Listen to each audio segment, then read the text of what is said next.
Thank you so much. I appreciate it. Oh, that looks good. Smells even better. Well, I'm all relaxed here at the coffee shop now with the rain our Colorado farmers have been needing. And I suppose it should be, and we needed it so bad.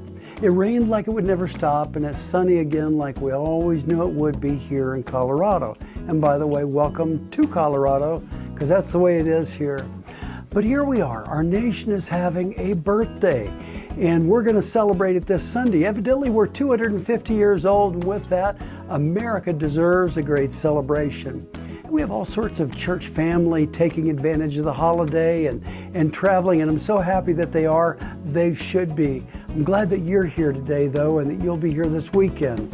It's great that our families are taking out a much-needed vacation, and I just got back from one myself. But hey, here's a few facts that I wanted to share with you about the United States.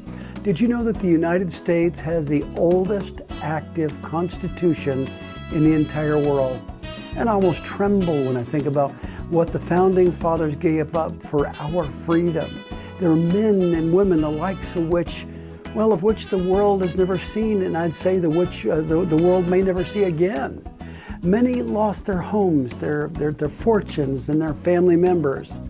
But their hard-fought 8-year war gave us freedom from a despotic king, you might say, that has stood as a light on a hill for everyone in the world to be able to see.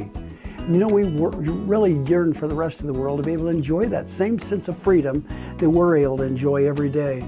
And come to think of it, I think it's been great as spectators from around the world have come to watch the World Cup soccer matches, and they've seen firsthand the greatness of the country that God gave to us. But today we still have to come into a dangerous day, and we wake up into it for our country because 250 years later we're still at war. 250 years later we're still fighting over the rich benefits that God gave us in our country. And I suppose there will always be a cost to maintain that freedom that we've been given. It makes sense that it would, I suppose. We have to continually fight for it. And as we like to say, freedom's not for free.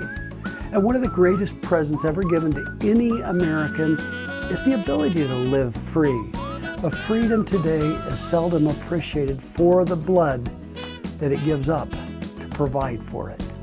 You know, across the sea, thousands of miles away, and in lands that most Americans really know will never remember them. And most Americans know our soldiers, our Marines, our airmen, our sailors, they offered up their blood to be given for that country's freedom over there and for their countries. And these women and these men today give their very best years to people that they will never know, to people that will never probably even say thank you to them, and to lands that may not appreciate what they've done or show their thankfulness by starting more wars that they like to start.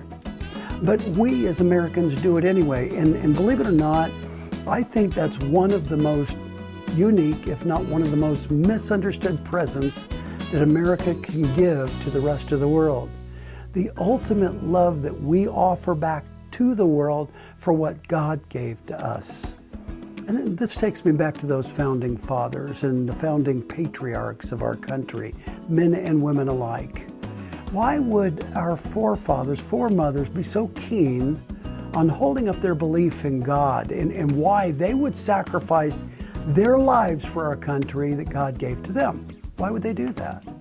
And I think the fact is they had a strong belief that God would use this country for both His grace and also for His majesty. And make no mistake about it, I guess. Today, you know, when America, we look at it, it's in serious trouble. Because from sea to shining sea, we are witnessing really right in front of us, in front of our children and our children's children, a devolution of our nation.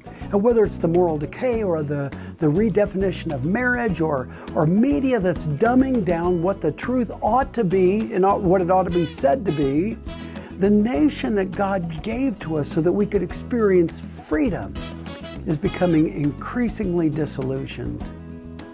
And I guess the streets are being filled with masses who come and cry out about the evils of a country that they really know nothing about.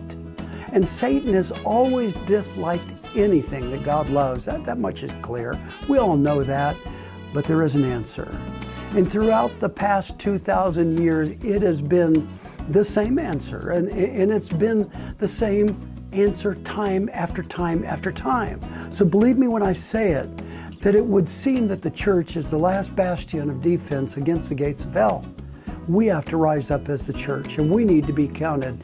You know, this Sunday, we're going to actually be celebrating a birthday, and we're going to have a barbecue after church. It's going to be wonderful to be together. But how about this Sunday? We look at what we fought so hard for and find out if we need to do it all over again, as if for the first time. This time, our fight needs to be on our knees. And this time, we need to be in prayer for a hurting nation. Well, come on out. It's going to be great to see you, great to celebrate with you, and we're going to have a national party that we're going to celebrate in church. And that's as it should be. I'll tell you what, I'll see you on Sunday.